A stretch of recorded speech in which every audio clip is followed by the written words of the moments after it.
look forward to another year of In the Trenches presented by First Star Logistics, but we wanted to give you some big news. This season, you'll find our interviews and keys to Bengals victory on In the Trenches in the First Star Media Group YouTube channel, along with our growing team of Joe Goodberry's Bengals on the Brain and Malik Wright's State of the Jungle. Also, the great folks at First Star Logistics have big plans this season with special giveaways each week the Bengals play. So be sure to visit both channels and our social media pages to stay updated on all giveaways and the latest news on the Bengals. So be sure to subscribe to the First Star Media Group YouTube channel, as after this season, it'll become the channel that will host all our content. Big matchup on the West Coast. San Francisco 49ers with a 5-2 record take on the Cincinnati Bengals 3-3. Massive football game for the Cincinnati Bengals. There's no question about it. They're trying to sweep the NFC West. They've got 3 wins against the prior opponents, the Rams, the Arizona Cardinals, and the Seattle Seahawks. Trying to get 4 wins against the NFC West. That's great. Wins. I'll take wins all day, every day. Start winning against the AFC and start stacking wins there. Going to have to do that as well. But let's talk about this football game. Take one game at a time. First and foremost, the San Francisco 49ers. It is one hell of a football team in terms of personnel. John Lynch has done a phenomenal job picking personnel and putting his bat on the ball at a high percentage. He and Kyle Shanahan have done a masterful job putting together a roster. They have 7 players that are all pros, not just Pro Bowlers. There's Pro Bowl teams from the American and National Conference, and then they say, all right, who's the all-pro? There's only one right tackle, only one left tackle, only one quarterback, only one defensive end, right defensive end, only one left defensive end on the all-pro team. They have 7 of them. Trent Williams, in my mind, the best lineman in the National Football League. He's athletic. He's powerful. He's got unbelievable hands. He's got a high ankle sprain. Will he be able to go? Looks like I'm sure he'll try to, but he didn't play in the last game when they lost to the Minnesota Vikings. George Kittle, all-pro tight end. Deebo Samuel, all-pro wide receiver, although he's utility man. He can line him up in the backfield. He can do all kinds of things. He will not be playing. Hairline fracture in the shoulder. He is out. So he's out. Will Williams be out? We'll see. Christian McCaffrey, he's got an oblique issue. He played. He only had 45 yards rushing on 15 carries. I don't think he was his normal self, but he is the head of the snake. He is their offense. I mean, he's leading the National Football League in rushing. He's got, over 25 catches. He's got touchdowns receiving. He's got touchdowns rushing. He is the ultimate weapon. There's no question about that. Controlling McCaffrey is going to be a big key in the football game. That's on offense. Defensively, they have an all-pro at every level. Defensive end, Nick Bosa, reigning defensive MVP in 2022. Fred Warner at linebacker is an all-pro. Dre Greenlaw, his running mate at linebacker, isn't far behind. And then on the back end, Hufanga is at the safety position, is an all-pro as well. So they are stacked. This football team is incredible. They get off to a great start. They win their first 5 football games. They didn't score less than 30 points in any of those games. The average margin of victory, points scored, points allowed, that point difference was best in the league by far. They lose to Cleveland and they lose to Minnesota, and they only score 17 points in both losses. So now all of a sudden they're having issues offensively. A big factor in this football game is playing with a lead. The Minnesota Vikings never trailed. They played with a lead the entire football game on Monday night. Getting off to that fast start is going to be big. Scoring first is going to be big. In the first 6 games, the 49ers outscored the opponent by 35 points, 41-6 in the first quarter. Outscored the opponent by 35 points. They had not given up a touchdown in the first quarter. The Minnesota Vikings were the first team to score a first quarter touchdown, and they led 7-0 after the first quarter. They played with a lead. They got off to a fast start. They scored first. All of that is huge. It affects all phases, offense, defense, special teams in terms of play calling. It's a much different football game. It's a much different dynamic. The 49ers had 3 giveaways in their first 6 games, 3 total, tied for the fewest in the National Football League. Purdy had just 1 interception, also tied for fewest in the National Football League. As a team, they had a +8 ratio in the turnover department. That led the National Football League. Well, in this football game against Minnesota, they had 3 giveaways. They doubled their season output. They had 3 in 6 games. They had 3 against the Vikings in one football game, including 2 Purdy interceptions. He only had 1 in 6 games prior. He gets 2 against the Vikings. They had 1 takeaway. They were -2 for the game. That knocks them down to +6 in the turnover ratio, which is still tied for second best in the NFL. The Bengals are at +5, tied for 7th in the NFL. Turnovers are going to be massive in this football game. They always are. Always a big determining factor. When you're talking about what kind of things, situational football, what kind of things determine the outcome of games, turnovers are going to be right behind playing with a lead. I think playing with a lead is the biggest thing at any level of football. Turnovers are right there with it, though. Third down. Big reason Minnesota won Monday night. They went 8 for 13 on third down against the 49ers. 8 for 13. Coming into the football game, the 49ers were allowing a first down only 37.5% of the time on third down. I mean, the Minnesota Vikings took them apart defensively on third down. They had a hell of a game plan there. They extended many drives. 8 of 13, that's like 62%.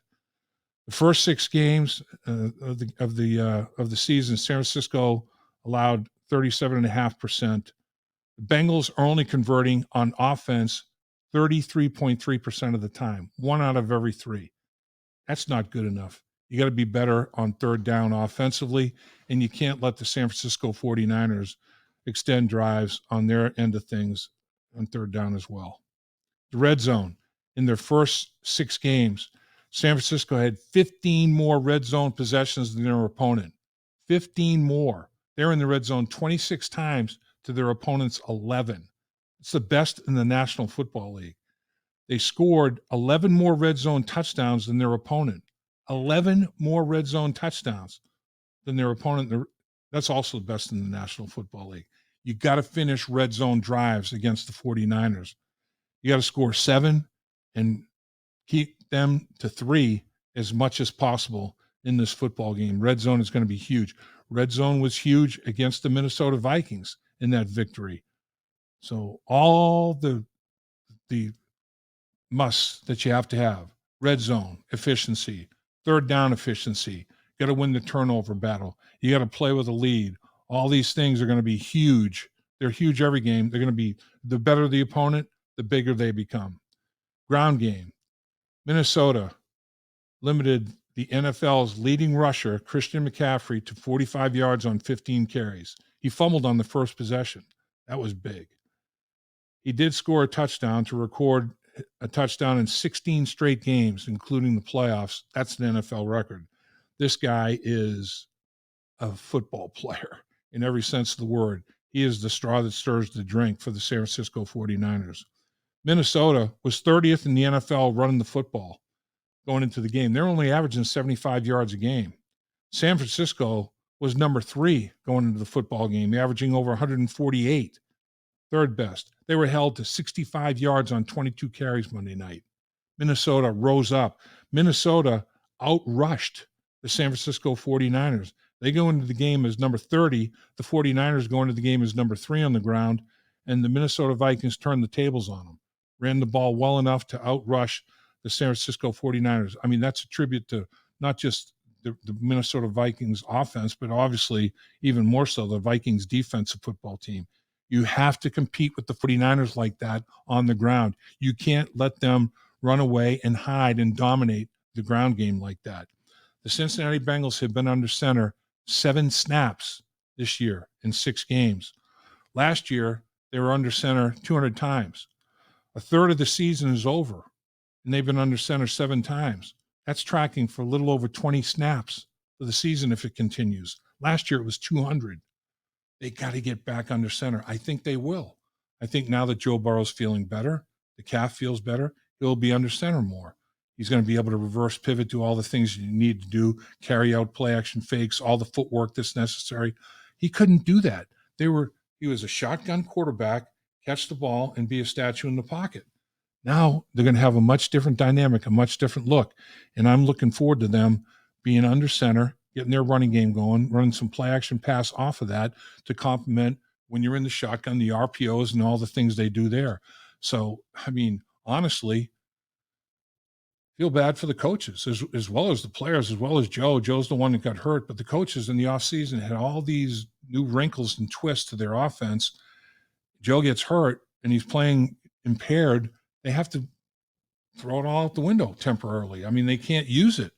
So now, after the bye week, they can reindoctrinate these schematics that they came up with in the offseason to take the offense to another level. Now, is it going to be a perfect display week 1 against the 49ers? You hope so, but I'm sure it's going to look a lot different 4 games down the road than it does against the 49ers coming off a bye week. But they'll be able to reintroduce things that they were not even able to think of doing the first 6 games of the season because of the physical impairment. And the 49ers will have no idea what those are. So they're going to spring something, hopefully some new looks on the 49ers from an offensive standpoint. One can only hope. In the trenches, and we always talk about the line play, that's going to be big.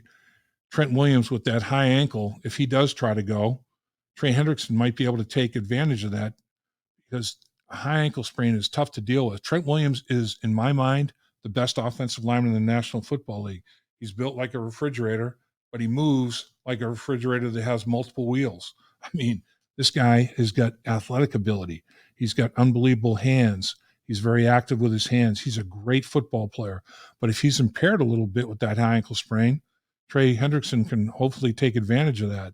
Then on the other side of it, Nick Bosa working against Orlando Brown. Trent Williams is an all-pro. Trey Hendrickson's a Pro Bowler. Nick Bosa is an all-pro. Orlando Brown's a Pro Bowler. Nick Bosa will also take snaps on the other side of the line of scrimmage against Jonah Williams. Nick Bosa will line up on both ends of the defensive line, both sides of the defensive configuration. He'll line up at right defensive end and left defensive end and test both tackles. And I think it's going to be pretty much up to him who he feels most comfortable working against. It'll be interesting to see how that plays out. Orlando Brown will go. I mean, he had groin issues and was not able to finish the game, but now the last game the Bengals played. But now with the bye week and treatment, he's good to go. He's going to be in this football game. He's never missed a game in his career. He's had to leave games, but he's never missed a whole football game in his NFL career. The kicking game is going to be a big deal. The 3rd round pick, Jake Moody out of Michigan, he missed a 41-yard game winner for the Minnesota Vikings against the Cleveland Browns. Missed a game winner from 41 yards out. The first field goal that he tried in his next opportunity, he missed a 40-yarder in the following game on Monday night. So he's a little bit questionable. The Bengals have a very consistent place kicker, Money Mack. McPherson can get it done. Who's going to have the better kicking game? Who's going to be able to handle things? The competition at the punting position is going to be very interesting. Robbins is going to have to pick it up because this Wisnowski kid, he's averaging almost 48 yards per punt. He's netting like 44 yards per punt. Those are the net is in the top 10 in the National Football League. He's got 12 punts down inside that inside the 20-yard line. He's only got 1 touchback. I mean, that's tied for 3rd best in the National Football League. There are 3 punters that don't have any touchbacks. His plus 11 is in the top 5 in the National Football League. So he dictates field position. Robbins is going to have to compete with that. And he had 1 punt in the Monday night game, Wisnowski did. He punted at 62 yards. They had a 4-yard return. He had a net 58-yard game on that one punt. So he is dictating long fields, short fields, hidden yards, dictating that favorably for the San Francisco 49ers. The Bengals are going to have to do a good job on the long field, short field, put Purdy on the long field, put Burrow and company on the short field, and take your chances from there. This is going to be a very important football game for both teams. I mean, the 49ers are looking at it as a get back on track day. They lose 2 road games. They come home. They've got their rabid fans in the crowd. They want to get back on track with that home victory. Cincinnati Bengals, after the bye week, they crawl back out of a hole to go to 500 before the bye. This one's big. If they can win this football game, go over 500 for the first time all year, that would be a monumental feat, I think, in putting them on the right path. They're going to have to stack some games. You can't hover around that 500 mark for too long. If you do, then what your role is going to be down the stretch is a good football team that underachieved but can knock anybody off. You don't want to be somebody that's knocking people out of the playoffs. You want to be somebody that people are trying to knock out of the playoffs. That's what the Bengals are trying to get done. It starts in San Francisco.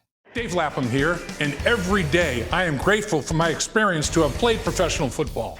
As a player, I realize self-motivation, leadership, and appreciating your teammates are key. At First Star Logistics, you can use those same attributes to create the life you want for you and your family. Build your future by working hard like I did. You'll see results both on and off the field. Call First Star Logistics today and be part of our winning team. Opportunity knocking.